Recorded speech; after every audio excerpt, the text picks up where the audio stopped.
आदरणीय बहन कुमारी मायावती जी का था सपना कि कम से कम जिन समाज के लोगों को मैं कैबिनेट में भेज रही हूँ, वो अपने समाज को जोड़कर अच्छे से वर्क करें, अच्छे से उन तक हमारा संदेश जाए। लेकिन ऐसा ना करके वो केवल अपने लड़के को फिर से लाके सपा सुतार रहे हैं। इसलिए युवा जाग चुका है, पासी जाग चुका है, उनके साथ बिल्कुल भी नहीं है। माननीय आदरणीय बहन कुमारी मायावती जी ने बड़ी सौभाग्य की बात है जो उनको क्या कहते हैं मतलब यहाँ के कार्यकर्ताओं से पूछकर और जानकारी लेकर क्या कहते हैं और सुंदरनारायण जी को टिकट दिया गया और कार्यकर्ता के ही ऊपर क्या कहते हैं उन्होंने चुनाव लड़ने का ही फैसला बनाया। देखिए सर, मुकाबला तो किसी का भी नहीं है, क्योंकि बहन जी जिस भी प्रत्याशी को यहाँ पे देती हैं, हम लोग प्रत्याशी को नहीं सिर्फ बहन जी को देखते हैं और उनका हाथी का निशान देखते हैं जी। तो सारे हमारे युवा बहन जी के साथ हैं और हम लोग यही चाहेंगे कि इस बारी बहन जी हमारी जो है दिल्ली जाएं और हम लोग बहन जी को पूर्ण बहुमत से प्रधानमंत्री बनाने का प्रयास कर रहे हैं। आपको क्या लगता है कि इस चुनाव में युवा किस तरफ जाएगा? युवा बहुजन समाज पार्टी की तरफ जाएगा अच्छा, जी। इससे क्या वजह है? भाजपा और कांग्रेस इतने साल तक यहाँ राज की है, वो देख लिए कि भारत में विकास नाम का कुछ नहीं है। युवा बीएसपी के साथ जाएगा। आवाज इंडिया टीवी में आपका स्वागत है। इस वक्त हम कौशाम्बी लोकसभा में हैं और कौशाम्बी लोकसभा में बसपा के शिव नारायण गौतम जो है वो यहाँ से कॉन्टेस्ट कर रहे हैं और हमारे साथ तमाम बीएसपी के कार्यकर्ता हैं, नेतागण हैं और हम जानने की कोशिश करेंगे कि कौशाम्बी में इस वक्त क्या माहौल है, बीएसपी किन मुद्दों पर चुनाव लड़ रही है और किस तरह से सीट जीतने की रणनीति है। आपका बहुत बहुत स्वागत। किस तरह से कौशाम्बी लोकसभा में चुनाव का माहौल है और बीएसपी की रणनीति क्या है?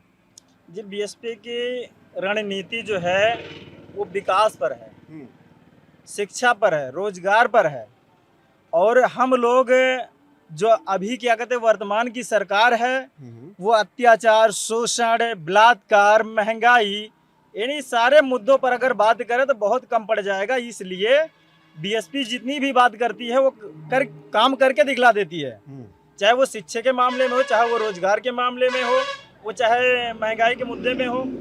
ना अत्याचार शोषण करने वाले गुंडे माफिया तो अपने यहाँ पे ही हेरा जाते हैं करने से पहले और इसमें करने के बाद क्या कहते हैं कुछ भी नहीं, जो वर्तमान की सरकार है। तो अभी आज जो लोकसभा का चुनाव हो रहा है तो यहाँ पे शिव नारायण गौतम जी जो है वो तो शायद डीएसपी रहे थे। जी जी जी जी। तो पार्टी से डायरेक्ट कनेक्ट नहीं था, तो किस तरह से लोगों से आप उसको अवेयर कर रहे हैं? हम बहुत अच्छा क्या कहते हैं उनको माननीय आदरणीय बहन कुमारी मायावती जी ने बड़ी सौभाग्य की बात है जो उनको क्या कहते हैं मतलब यहाँ के कार्यकर्ताओं से पूछकर और जानकारी लेकर क्या कहते हैं और सुंदरनारायण जी को टिकट दिया गया और कार्यकर्ता के ही ऊपर क्या कहते हैं उन्होंने चुनाव लड़ने का ही फैसला बनाया है। अच्छा, मुझे बताइए कि आप युवा है और इस समय युवा बेरोजगारी से काफी जूझ रहा है, तो ऐसे समय में आपको क्या लगता है कि इस चुनाव में युवा किस तरफ जाएगा? युवा बहुजन समाज पार्टी की तरफ जाएगा। अच्छा जी। इससे क्या वजह है? भाजपा और कांग्रेस इतने साल तक यहाँ राज की है, वो देख लिए कि भारत में विकास नाम का कुछ नहीं है। युवा बीएसपी के साथ जाएगा।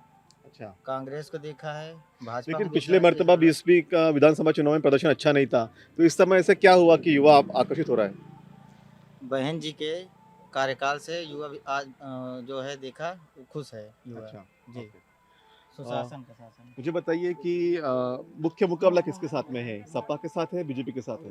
धन्यवाद। सबसे पहले तो मैं आपके न्यूज़ चैनल का धन्यवाद करता हूँ।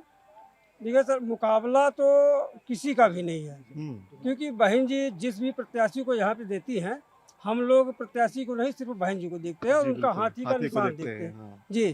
तो सारे हमारे युवा बहन जी के साथ हैं और हम लोग यही चाहेंगे कि इस बारी बहन जी हमारी जो है दिल्ली जाएं और हम लोग बहन जी को पूर्ण बहुमत से प्रधानमंत्री बनाने का प्रयास कर रहे हैं। तो आप अपना मैसेज कैसे पहुंचा रहे हैं? जिस तरह से बीजेपी सरकार कह रही है कि हम 5 किलो अनाज दे रहे हैं, महंगाई हमने कम की है, जी जी। और दूसरी तरफ सपा और कांग्रेस वाले कह रहे हैं कि हम युवाओं को 1 लाख रुपए देंगे महीने का, महिलाओं को 1 लाख रुपए देंगे सत्ता में आए तो ऐसे में आप अपना मैसेज कैसे कन्वे करते हैं लोगों के पास? जी, हम लोग जो बहन जी के पीछे का कार्यकाल है उस हिसाब से बहन जी के कार्यकाल को बताते हैं, लोगों के साथ बैठते हैं, डोर टू डोर प्रचार करते हैं और उनके कार्यों को, पिछले कार्यों को बताते हैं और उससे जो है हमारा वोटर युवा हो चाहे वो बुजुर्ग हो, बहन जी के कार्यों को देखा है और उससे प्रभावित होकर बहन जी की तरफ जा रहा है और इस बारी बहन जी को प्रधानमंत्री बनाने का सपना देख रहा है। और देखिएगा यहाँ पे जो सपा के जो उम्मीदवार है इंद्रजीत सरोज जो पहले बीएसपी में भी थे, उनके बेटे अभी कॉन्टेस्ट कर रहे हैं।